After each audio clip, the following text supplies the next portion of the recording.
What's up, guys? It is JZNES back again with another video. This time we're talking about Megaman Battle Network 2, and we're trying to determine, is it as good as the first one, or or how does it compare to all of the other Mega Man Battle Network games, or is it even good at all?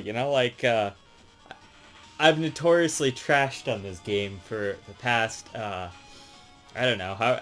I don't think I've really talked about it much on the channel, but I've pretty much trashed on every chance I can get to anybody who would listen or wouldn't listen. But everybody and their mom has heard me tell them how this is a bad game and it doesn't live up to the first one and stuff. And surprisingly, I'll just spoil this for you right off the bat. I think that this game is good, maybe even better than the first one. What? That's crazy. Like, how does that work, right? And I've got a lot of nostalgic memories and stuff with the first one, but yeah, I think at this point I might actually like this one better than the first game in terms of just game wise. The whole game itself is potentially a better game than the first Mega Man Battle Network. Hi, kitty. Come here. And that's really surprising to me because I always remembered hating this game, and maybe it was just because I didn't really grow up with it or whatever. But I mean, that kind of seems to be the case with the ones I didn't really grow up with. I didn't really care as much about them, except for 6. For some reason, that one I really enjoyed for some odd reason. But I liked 4 and 5 as well. But I think this could. I haven't played 4 in a while, but I think this could potentially be a better game than 4, which is actually pretty shocking to me, is that this might be better than that game. It has a lot of the same problems that I find with 4, at least one big problem that I remember with 4, which would have been the ending there. Well, not even just the ending, just the last dungeon, which we'll get into that in a second here. What I was thinking was that I could start talking about this now. So Mega Man Battle Network 2, yeah, it's good, surprisingly. A good game, and a good follow-up to the original. Now, the original was a little bit rough, especially going back this time. Not rough as in a bad way, but it was just establishing a certain formula, certain ideas, seeing if some things worked and some things they changed because they didn't work as well, kind of thing. But they still kept a lot of the same main gameplay elements from 1, but they've switched up a few things to make it a little bit easier and a little bit harder all at the same time. The game is definitely much harder on a basic level, but a lot of the design of the game has made some gameplay things a lot easier. But yeah, the game itself, the challenge, the difficulty, maybe just the battles and whatnot are just a lot harder. The puzzles, too, are somewhat harder, I would say. I don't know if they're harder. Maybe they're just a little more unfair than before. But, yeah, we can get into all that. I mean, I guess I'll just start there. I don't want to dog too negatively on the game, but it did have a few shortcomings. The things that I didn't like, and I think this is what really turned me off of the game the first time, was a bunch of the puzzles. Not even the puzzles in the dungeons. It was more so that, so like, for instance, there's this one dungeon where there's a bunch of little navis that are computer program characters within the thing, not actual navis, but they're like chasing you around like this thing, and they're like following you in certain paths and stuff. It's really freaking annoying because like this one guy, one of them takes you back to like a certain point. Like, okay, that's fine, I get it, that's a little annoying, but whatever, I can deal with that. Second guy steals your life, which is like, okay, I get that as well, not too bad, nothing too crazy there. The third guy, though, fucking takes half of your money, which is like 10,000 fucking zenny, which for me at the time it was, and I was just like, what the fuck is this shit? Like, this is the worst fucking thing. So thank God for save states. I had to restart that part like a million times and just like keep save stating until I finally got past all those bastards of that part. That part was ridiculous, but mostly just for that. Just because I didn't want to lose half my money. If you didn't have that much money to begin with, like, okay, then maybe, but fuck that, man. There's also a point right before that. I mean, not right before that. It's a little ways before that, but where you're like, ready to go to like a different country or whatever, and a guy just steals all of your money, and as far as I know, you'd never get that back. I've like looked that up like a million times trying to figure out, oh, do you get that back at any point? And you don't. That's the fucked up part. You never get that back. Like, guy steals your chips, you get those back. You never get your fucking money back though. So there's just like a roadblock at the middle of the game where they fucking steal all your money.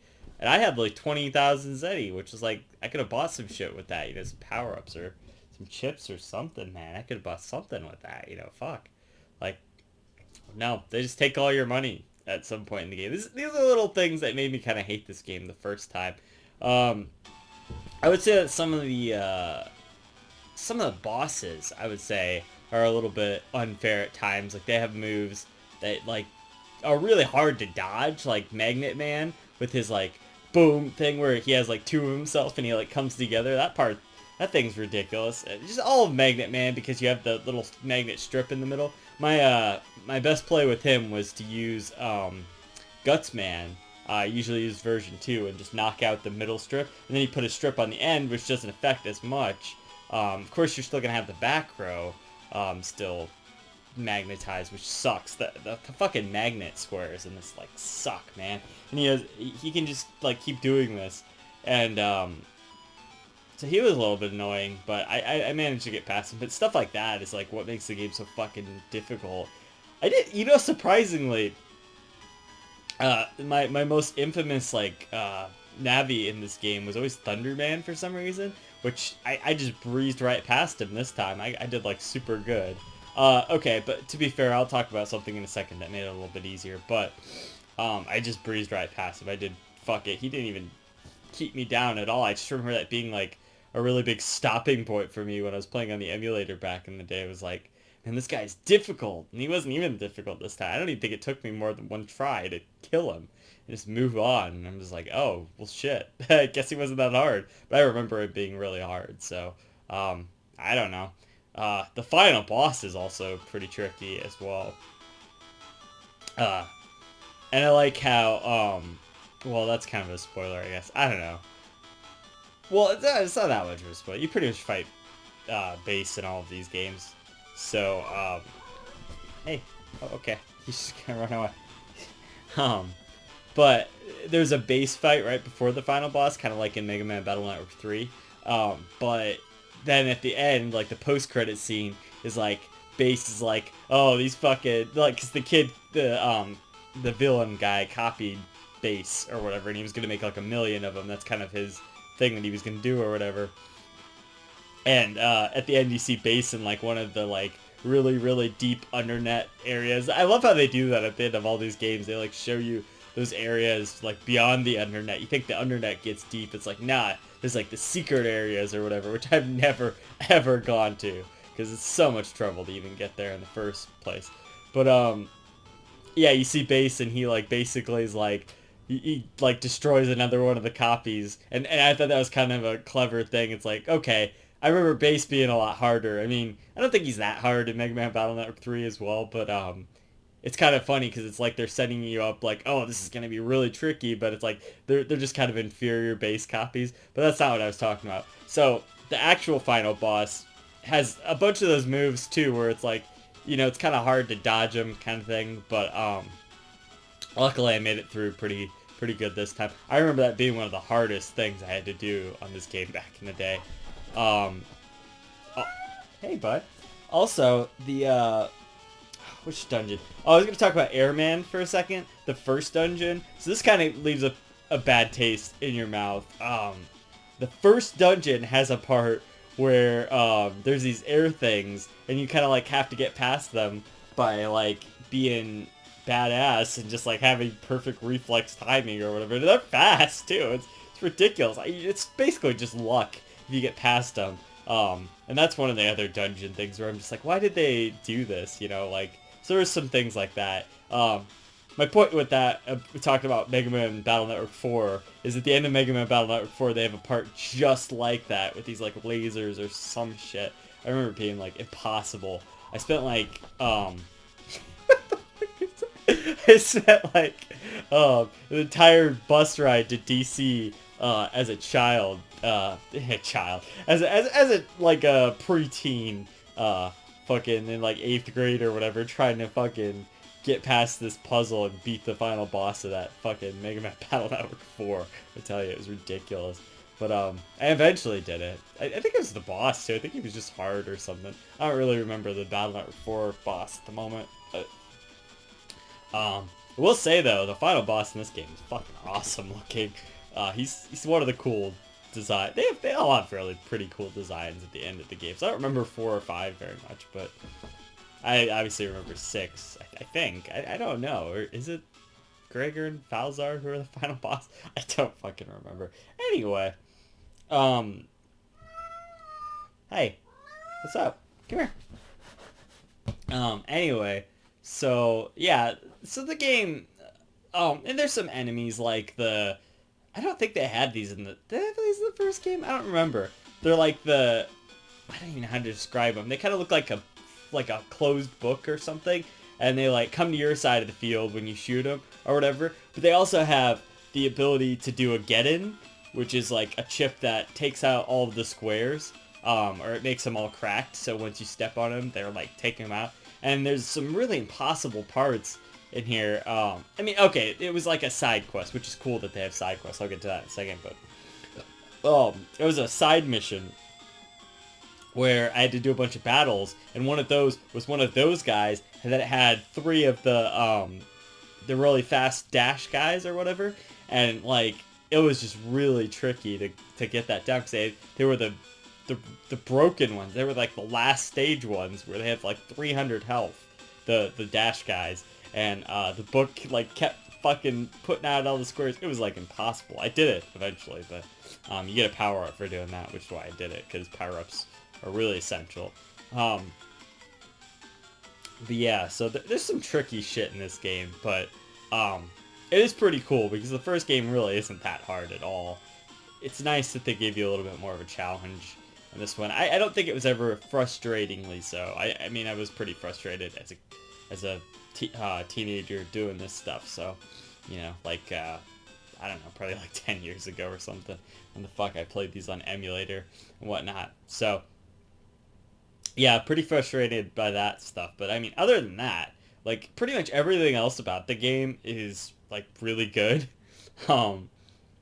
Like, oh, I will say, okay, so the one other, like, kind of little negative thing was that, I thought the bosses were all pretty cool in this one. There's, like, Airman, Quickman, you know, a lot of bosses that were actually in Mega Man 2, now to come to think of it. Cutman, who's actually from the first one, but he was pretty cool. Freeze Man, which I don't think was that ever a Mega Man Battle Network, like, boss? I mean, not Battle Network. Like, Mega Man Classic boss. I don't remember Freeze Man or, like, what game he would come from, but that could have been one of the later games I just kind of forgot about. Maybe it was an 8 or something, like, God. I don't want to even remember that game. Jesus Christ. But yeah, like, so... my point was that, I like Magnet Man too. I don't think Magnet Man was ever... You know what? I think he was, actually. I think he was in, like, Mega Man Battle Network 4 or something. Now I'm thinking about it, because I do remember you get, like, a magnet power-up in one of those games. Maybe it was in 3. I don't know. Or, not Battle Network. Fucking Mega Man Classic. But, anyway, it doesn't matter. There's Snake Man is in here, too. He's from 3. I remember that one. And Toad Man, he's from 4, actually.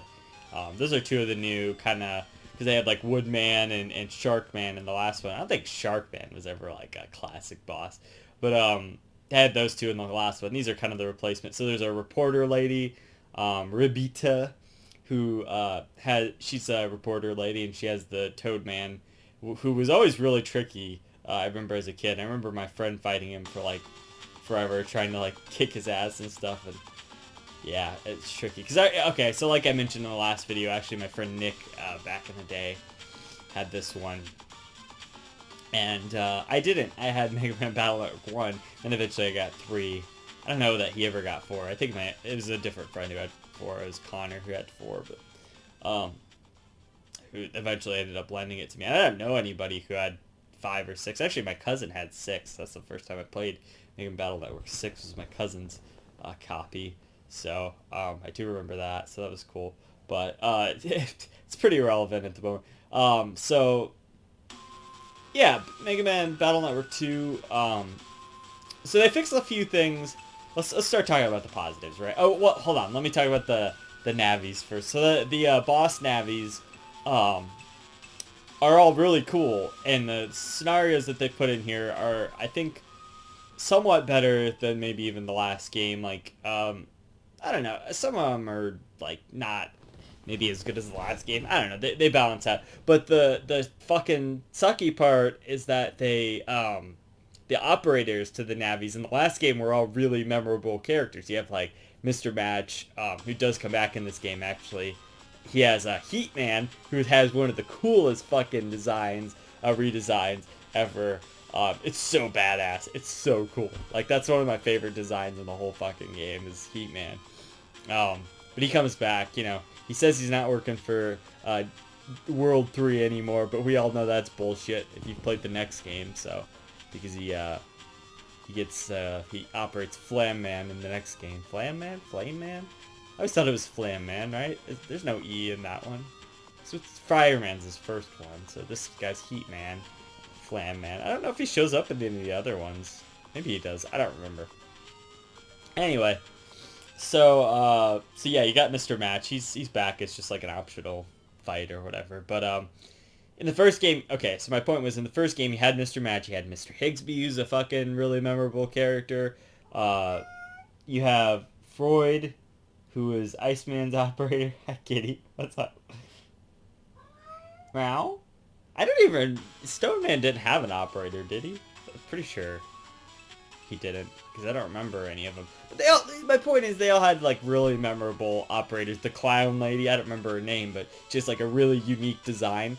In this game, they're all just, like, throwaway characters. Other than, like, Quickman's operator was pretty cool. Like, I thought it was a cool twist. How he looked like just kind of like a unassuming camp, like, supervisor or whatever, camp park ranger or whatever. And then you find out that he's actually behind stuff. And I'm like, oh, that's pretty cool. You like, he's cool. I don't even remember what Airman's looks like, or Cutman's, or any of the other ones, really. The camp one is the guy who stands out to me most, because they didn't really put a lot of character into the human people in this one, which kind of fits with the themes of the story, and with the villain at the end and all that. But so I mean, that kind of makes sense. But my point is, in the original game they had a lot more memorable operators, but in this game they're not as memorable, so there's that. I would say that the Navi designs are pretty cool, though. I mean, the first game had some pretty classic Navi designs. I would say that these ones are on par, if not better, at times. Like, they really did a good job with the Navi designs, the boss designs, that is, in this one. And they gave them all, like, really cool powers and whatnot. I don't know if, like, the original felt a little limited. I would maybe say with the boss battles and, like, their powers and whatnot. Like, they could shoot cubes and, I don't know, like, I guess, like, a Luckman and the clown one had some pretty cool, like, items they could put on your side kind of thing.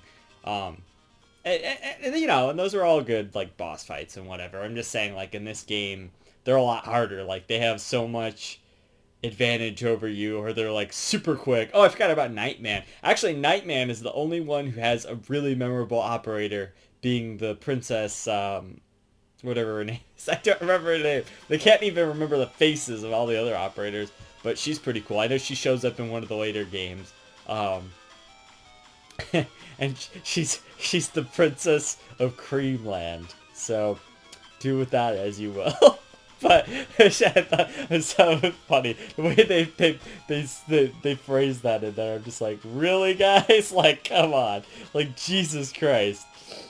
Um, but anyway, and they mention Yumland in this game, but you can't actually go there. You do go to Netopia, which is pretty cool, but that's like the only place you go. I know you go to Yumland in one of the other games. I don't think it's obviously I don't think it's 3, but it's like probably 4 or something. I know you go to a lot of places in 4. Maybe it was 5 as well.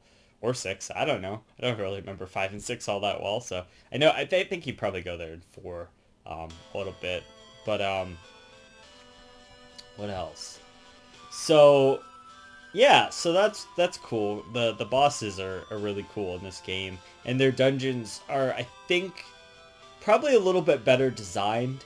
Um, my only complaint with those is, like I said earlier, like some of the little things that the gimmicks that they did with them were a little off-putting. But the original game had like the battery stuff, and it had like some stuff like that. So I mean, it is what it is. I still think the dungeons were pretty good in this game. Now, what I did like, so I complained about in the last one, not really complained about, but I talked about in the last one, how the areas of the net all ran together and you didn't really, it was kind of hard to tell where you were going. All the net kind of looked like one area. Well, in this game, they fixed that. First of all, in the menu, they have a little title that says, like, you're in Den Area 3, you're in Netopia 2, you're in Yumland. They have separate areas, first of all, and they all look distinct, which is great. They have a little title, so they fixed that, which is great, because that was really stupid and kind of bad in the last game. They fixed that. As you can probably tell, the music is really good. I would say that the original has good music, but this game just took it like to another level. So that's great because they did that also Mega Man 1 to Mega Man 2, which is a fair comparison, I would say, here. Although I think Mega Man 1, classic Mega Man 1, is maybe a little bit harder than 2. But, so that was good. The music was great. And they had like kind of distinctive feels for each area, which only really happened in the dungeons. On the net, actually, there were distinctive feels for areas now. I thought it was cool how, yeah, like, okay, so the gospel code, gospel is the bad guys in this game, because like every other game, they don't have Dr. Wily or whatever. They kind of hinted at him at the end of this game. Like, oh yeah, somebody might be in the shadows controlling this kid or whatever, who's the villain. So it's like, oh, okay, that's pretty cool. I don't even know what song this is, but it's cool. But anyway, yeah, so it's cool. It's cool how they did fix that. The net being more distinct, the areas being more distinct.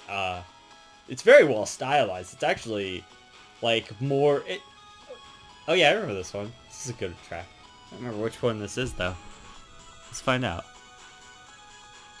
Oh, we're finally getting to the. Okay, this is the Airman one. No wonder I didn't remember. But anyway, so like, oh, and the funny thing is also a little tangent here. The funny thing is you never go in Yai's house in the original, the first Battle Network. So it's like the first thing they do in this game is like, hey, you're going to Yai's house so we can like fix the problems in her house or whatever. This game takes place like in summertime, I think, or whatever. So you're really not in school all that much. Whereas the first game, it like took place like almost always in school, which is kind of funny. But yeah, so that's interesting. I'm trying to think. Okay, so yeah, so Gospel is the bad guys in this game. And what I thought was cool was there's a code. So like in the original, they have the www codes to block off the little doors or whatever. In this game, they have cubes like they have in pretty much all the other games. I don't think they didn't have cubes in the first game. That's kind of how they block off everything in all the subsequent games after the first one. In the first game, they had like the circles that would lead to like the different areas and stuff, but the cubes were kind of blocking off here. So like when you get somebody's cube code, so that you can like jack in from their house and then just like go to wherever that cube or wherever their portal is on the internet kind of thing. Another really cool feature, well, so what I was gonna say about that is it's cool how you get the gospel code from a side quest. I'll talk about the side quest in a second. Then another really cool feature is that when you get gate codes, they're new. There's new in this game where there's squares now, like there is in all of the other games, and those were a really cool addition. I don't think they had anything like that in the first one. Pretty sure not. So, where you have all of your vendors and you have, yeah, in the first game, vendors were just everywhere. You just they were just you randomly run into one on the internet kind of thing. Nothing really felt like a distinctive area in the first game. It all just felt like, oh, it's just one big internet, which is fine. But it's just like it was more well stylized in this game. And then they have squares now, which is like the central area of each of, so like Yumland Square, Nettopia Square, you have Den City Square kind of thing. But what was cool about that was in each square there's a portal that leads right back to in front of Land's thing where his computer where he logs in or whatever.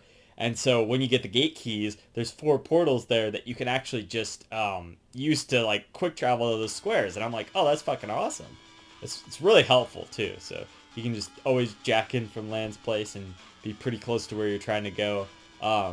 Sometimes you'll have to go elsewhere. The closest place to the internet was Mrs. Millions or whatever. So that's pretty cool. So you go there and you jack in there and you're right next to the internet or whatever. But you have to go all the way to Nettopia to do that. So you have to go on the plane, go through the airport, ding ding, do this, that. It's kind of like a minute's walk away, but so yeah, but also a random thought, they had the quiz masters in this game for the first time. I never found the quiz king. I did find the first two, the quiz kid and the quiz, I don't know, master, whatever the second one is. So that was pretty cool. The chip traders in this one are more relevant and apparent and stuff. I thought it was interesting how Higsby's chip shop isn't open anymore, and then he's off on the internet looking for chips, going on a grand adventure, and you kind of run into him later kind of thing. I thought it was pretty cool. Change up the pace a little bit, but is he a teacher in one of the other games or something? I don't know. Maybe that was just the first one. I thought he maybe became a teacher in the third or fourth one or something. I don't know. We'll get there eventually, but yeah. So just a lot of things like that were improved. Let's see. It's the internet was improved, and a little bit of the combat stuff was improved. They added an escape button. There's still an escape chip, but they added an escape button. So that's nice. So you don't always have to do all the battles, especially the later ones with those book things, the get-in ones that I was talking about, or the sword things where you can only kill them with the sword. And it's just why are these enemies here? And you just flee from them because you don't want to fight them, kind of thing. Because battling only really gets you Zenny or it gets you chips, which is good for sure. But yeah, one of the cool features of playing the Wii U version, and I definitely recommend playing the Wii U version, maybe of all the Battle Network games now, because I know that they did this, is immediately after you get through the tutorial, they'll give you all of the event exclusive chips or whatever. So I got the one that I used the most was Gate SP, so it's Gate Man's chip or whatever, and it does 300 damage right off the bat, which is crazy, and you got a bunch of sword chips and stuff, which are really great for the early game, and I definitely use those. So that definitely made the game a little less challenging, but I would say that it was still a much more fun way to play through the game. So that definitely colored my opinion a little bit better on this one when I got all those badass chips. And I didn't use the gospel chips to do anything, so don't sue me in the comments about being oh, he's playing on easy mode because he used all the chips. So I didn't use those. Because they do 600 damage. Basically just take out anything at that point. But I did use some of the swords, and then like when I got my upgrades, I did use the electric chip and some of those and that kind of stuff. So another cool thing is you get styles in this game. So like the first style I got was electric something style. I don't remember which electricity style it was, but I got the electric one, which lets you, when you charge, you get a zap ring kind of thing, which is really helpful. But also, it starts you with 7 chips instead of 5, which is like super helpful. The only other one I got was water style or bubble style or whatever it is, um, which allows you to carry more Navi chips, and then there's some other thing, like the bubble thing is pretty decent, but I think electric style is definitely my favorite in this game. So you get style changes just like by progressing through the story and doing battles and whatnot. And I don't know what really determines that. I don't think there is any specific factor that determines like you get electricity, you get water style or any of that. But there's like team style, gut style, those things that are with the water and stuff that actually is determined by like using enough like Navi chips and that kind of stuff. So the styles are introduced here. That's really cool. That's a great system. Love that stuff. Way better than the armor system in the first game, which were totally useless. Um, Very useless in the first game, but they have the power-up system like I showed in the first game video. I could pull that up again. I don't know. Like I've showed most of this stuff off in that first video, but I might as well pull this stuff up since I have the Wii U gamepad here. But so you can put your stuff into attack, speed, and charge. I did 2 charge or 1 charge. I think I put a power up into there, so it gives you the best charge. I assume it's the best charge. But then I put all the rest into attack, and then when I maxed out that, I went into speed, and I almost maxed out that as well, which is pretty cool. So I really I like how they gave you more power-ups in this one. I like the mission system in this one, where you go to the board and you get missions and stuff, and they're totally optional, but they'll get you stuff like power-ups and HP memories and stuff. A lot more HP memories in here too. I was at like 900 HP like by the end of the game, and I did like most of getting all of that kind of stuff.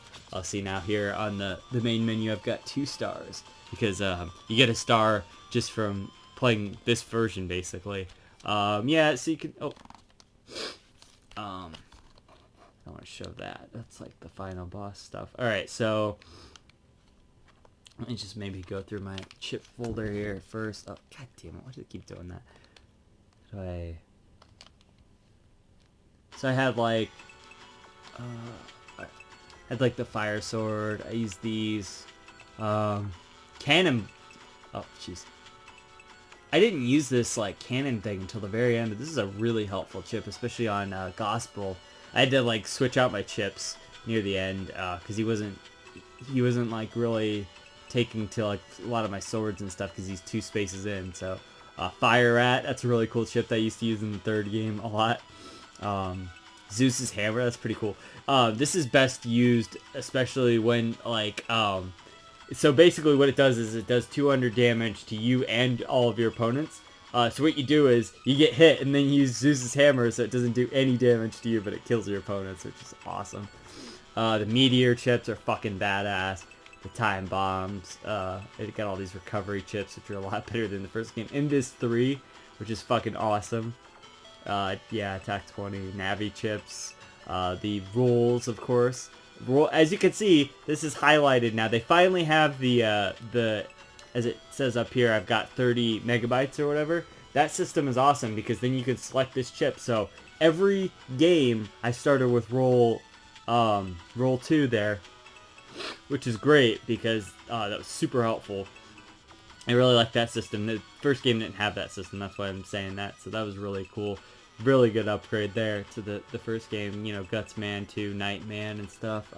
I used that because I thought that'd be helpful against Gospel, but I don't know if it really was at all. Sparker, which is one of the like really good chips that you can only use if you're like spark, you know, or electric style or whatever. So I used that. Black bomb, of course. You got. Oh, this is a. Oh fuck. Oh yeah, there's the manual. This chip is fucking badass. It just does 40 damage to each square it hits, and it just like pauses the whole thing and just starts hitting squares, and it's fucking awesome. And it's a star thing. I'm pretty sure that was an event exclusive chip because it started with all of the other event exclusive chips, but like, damn, that was a really cool chip, and it really helped throughout the game. This is the other one that I used a whole lot out of the event exclusives, but it's really only these two that I used out of the event exclusives. I don't know if you can get this anywhere in the game, but I did use those a little bit. So let me show off the other ones that you get here. So yeah, you can see basically all the chips that I got here. I got like half the chips, which is pretty cool. There's a lot of really cool chips in this game too. A lot of more interesting ones in the first game, which is pretty cool. So that's something that's a lot better, is that there's a lot of cool chips. There's a lot of great chips in the third game, though. I'm really looking forward to getting that one, like Toad Man and stuff. That was pretty cool. You know, like Gate Man, look at this. He doesn't even do much, but like 300 in the other one. That's like, damn. Okay, so these are all the other like elemental chips that you can do. These are the swords that you can use if you're not using elemental chips, which they're pretty worth using. So I used a bunch of these at the beginning of the game because they were super helpful. But yeah, and then they get the gospel ones, which are like, I'm pretty sure you'd probably have to use these elements to get them to work either, but it's pretty crazy. Cut Man, yeah, it's awesome. I was using that for quite a while there. I had to switch it out because it wasn't good against gospel, but you get the idea. So yeah, that's cool. There's that. Yeah, they introduced sub chips in this game, which are like so in the first game, you basically, after every battle, it just kind of healed you. But now you have to do that yourself. That's a full heal. And then they have unlockers in this game to unlock the purple mystery data, which is pretty crazy. Let's see. Okay, and as you can see, this is very similar to the first game, but now it has style instead of armor. So I can go in and, let's see, I can switch the styles. So like I have normal style, aqua team style, and then I have, so like, and those level up too. So I have like version 2 on this. I've got like version 3 on this. It's electric cuss was the one I had. So attack and rapid and charge, you can see there. So I did get most of like the power-ups and stuff. I didn't like get too far into the Undernet. I like went pretty far into the Undernet. I just didn't do a whole lot with that. I got stopped by that roadblock that's like 130 chips or whatever, which you're not even probably supposed to have until like past post-game. Yeah, other than that, you've got all your standard stuff like the mail system and whatnot. But yeah, so I mean, it's pretty similar to the previous previous game in those regards. But just a lot of stuff is kind of a lot more well done. You can see down here in the corner it says like penthouse. This is like the zones and stuff that you'd be in. So that's really cool that they like show you that. Like just that works a little bit better because then you can figure out which zone you're in on the net and stuff, which is way more helpful. But yeah, I just like the design and the internet was way more distinct this time. It really stood out. It was more colorful and it really reflects like all of the later games in that sense. Which is what I like about this game, is that it's like the perfect bridge between Mega Man 1, Battle Network 1, and Battle Network 3, because like it has a lot of elements of both, and it kind of combines them together. So it's kind of a really unique point in the Mega Man Battle Network series, because after this, all of them kind of copy 3, and they just kind of do that from now on, which is interesting. Yeah, so I mean, that's pretty cool. What else can I talk about? I don't know, like, just the battling and the chips were a lot more interesting, and they're just a lot better this time.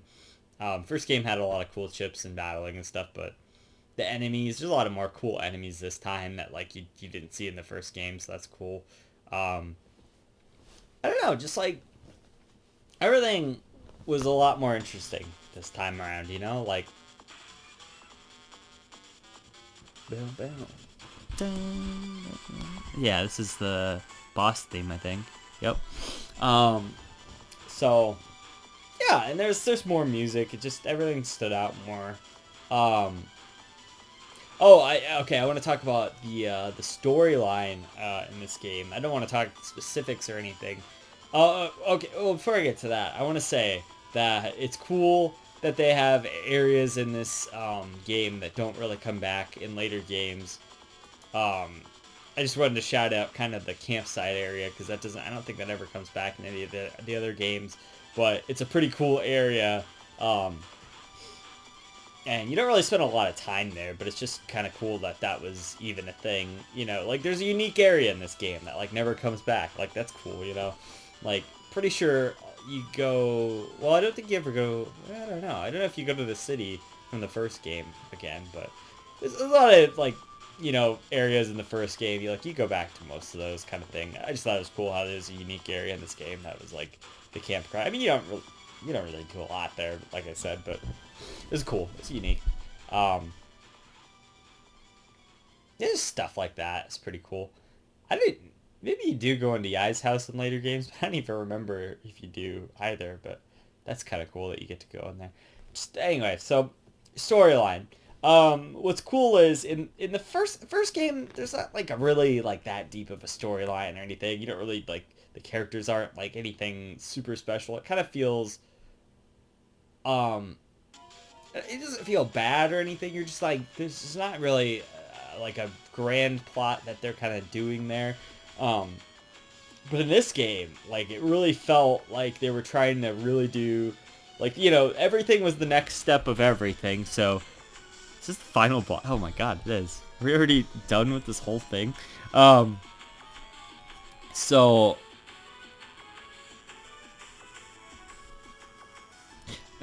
guess not. Anyway, so yeah, the story they're really like they did a lot more character development. Like it's not like anything super deep or anything, but it felt like they had really fleshed out their characters a little bit more. Like they had more distinctive personalities and more things to do in this game, and I thought that was kind of cool how they really upped the characters and whatnot and made them more distinctive. I just thought it was cool. And then like the story it tried to be more ratcheted up, and like it's nothing like crazy or anything, but I do think it's interesting. It's like just better done than the original. Like there's more just more to it than there was in the original, and there's like more scenarios that like I don't know, felt like they meant something. Like the original, like okay, I don't know how to explain it. It's just like they really were trying to emphasize the story more and do more with that, and it really shows. Like the writing's better and stuff. It doesn't feel like as cartoony. It still feels like that kind of cartoony anime kind of vibe to it, but it's there's a lot more serious moments in here, and they even swear a few times. It's like they say a lot of damn and shit. I think he says like oh shit one time, or Land does or something. I'm just like, what the fuck is going on here? I remember when I like there's the little kid in Netopia, and I remember the first time I ever fucking like saw him say like damn or whatever, and I'm like, whoa, what the hell? Like Megaman Battle Network is swearing? Like what the fuck? This is E-rated game, right? It's rated E for everyone. Like, okay, A Hat in Time is rated T for teen, and Megaman Battle, it's not even E10, it's E for everyone, and there's fucking swearing in here and shit. Does it even say that on the box? It's just this comic mischief, that's all. It doesn't even say suggestive language. Like what the fuck? Did nobody play this game? Jesus Christ. Like what the fuck? They say stuff like that all the time. I'm just like, what the fuck? Like it's crazy, man. But anyway, I don't know. I just thought that was kind of crazy that they swear, and it's an E-rated game. It's not even E10. I don't even know if E10 was a thing back then. I don't think it was. It's like 2002 or 3 or something. So probably E10 wasn't a thing yet. But maybe this is 2002. I think this series was like yearly for a second there. Like that's why everyone hates it, is because like oh it came out you know, the Megaman Battle Network games. Who the hell's even buying those? Like, I'm buying them, you know? Come on, HPGN. I'm buying them. I was the Megaman Battle Network kid, you know, so. But, yeah, they tried a lot harder with their story, I would say. Um, I, it, you know, and as much as they didn't really do much with the operators outside of the few that I mentioned, I thought it was cool how at the very end of everything, I guess these are spoilers, but like whatever, like there's not too much to spoil, really. I didn't spoil the big twist in the first game. I might have to spoil that in a later video, but I don't want to have to spoil it here. But I thought it was cool how it ends up being just like a kid like your age or whatever, Sean or whatever. I don't even think they say his name in this game, but he's just like, he's like an orphan kid who just like hates the world. I know, it's a little edgy. This is literally the edgy sequel to Mega Man Battle Network 1, but I thought it was cool. I felt for him, I sympathized with him, you know.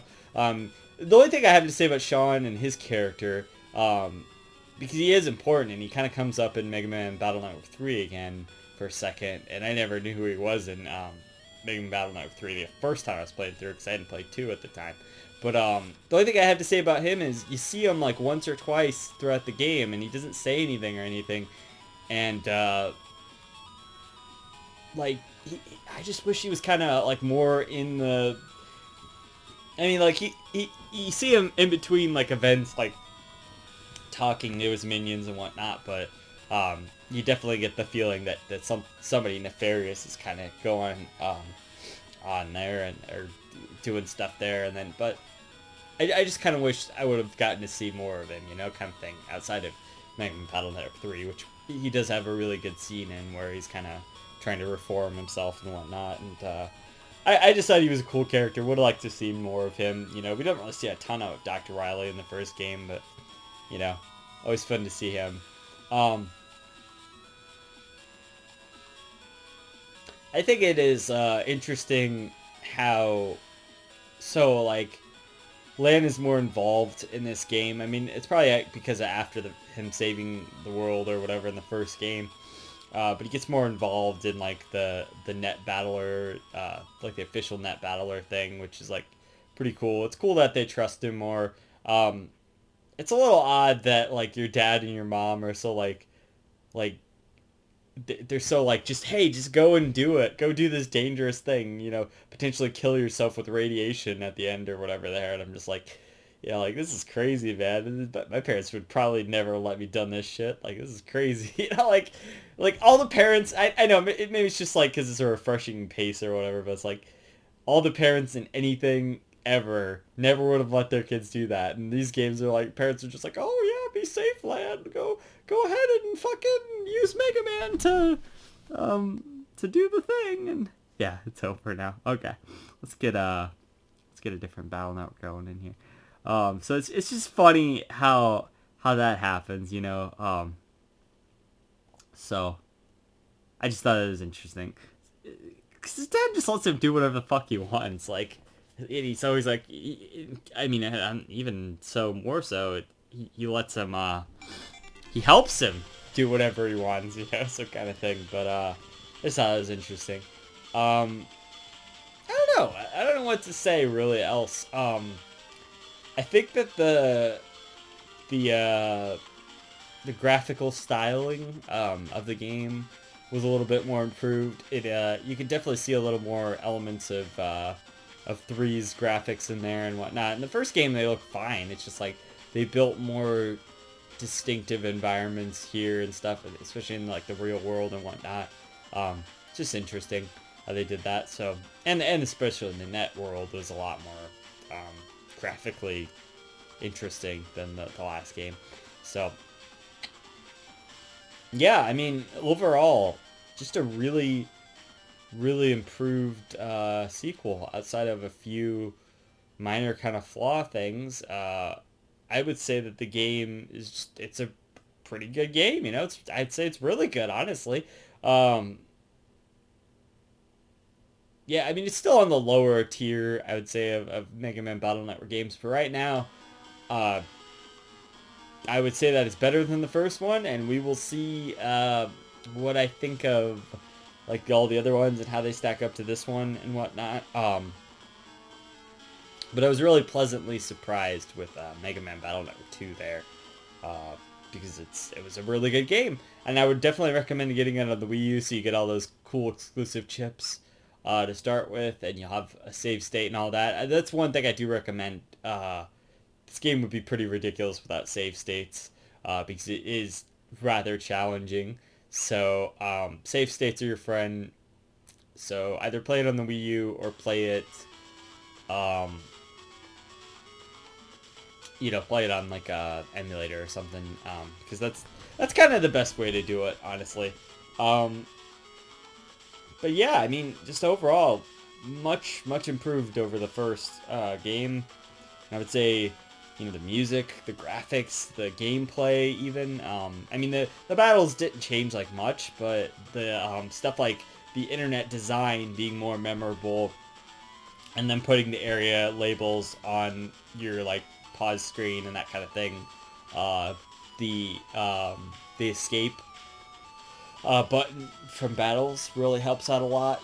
Stuff like that. Just little improvements like that really make things a lot better. So definitely really cool there. And yeah, I mean, lots of improvements, little things that they didn't.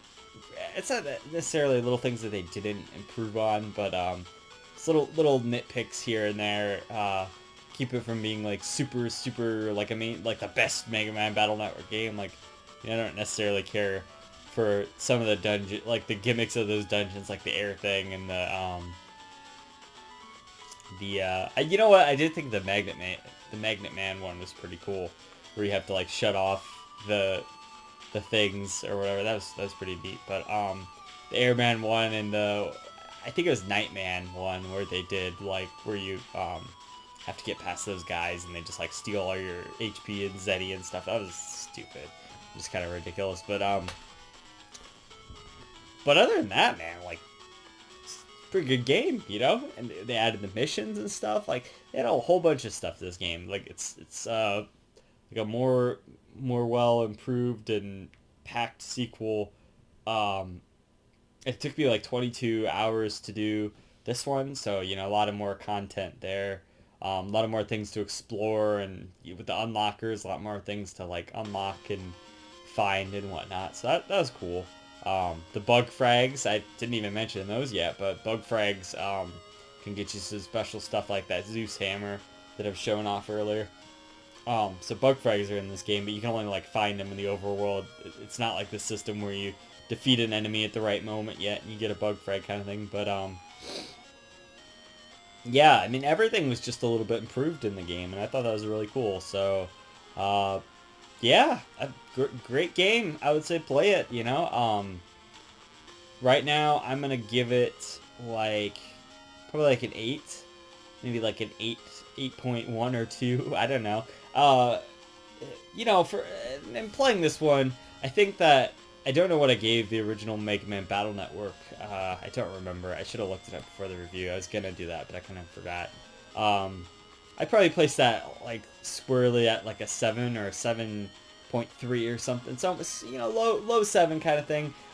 Still great game, but I don't know necessarily if like I think all the other ones probably hold up better.